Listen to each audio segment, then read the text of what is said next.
À travers une rhétorique bien rodée, le Rassemblement national construit un imaginaire dans lequel l'autorité judiciaire devient une menace et non une garantie démocratique. Cette stratégie, déjà observée dans de nombreux régimes autoritaires à travers l'histoire, repose sur une inversion perverse des rôles.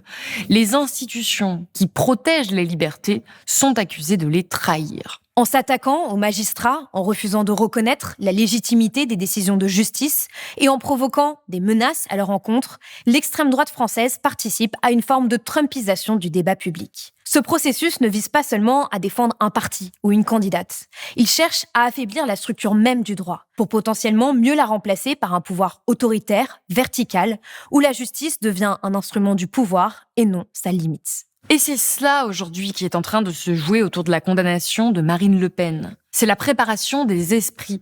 C'est la diffusion dans la société d'une certaine vision de la justice.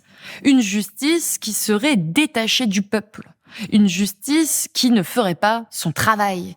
Une justice qu'il faudrait donc combattre. Salvini, Trump, Netanyahou, Bolsonaro, Orban, Le Pen, tous ont pour point commun d'être des leaders d'extrême droite, d'être visés par des procédures judiciaires et de remettre fondamentalement en cause l'indépendance des juges. Une rhétorique inhérente à leur orientation politique puisque pour ces partis, dangereux pour la démocratie, la justice est avant tout un obstacle lorsqu'elle s'applique à eux.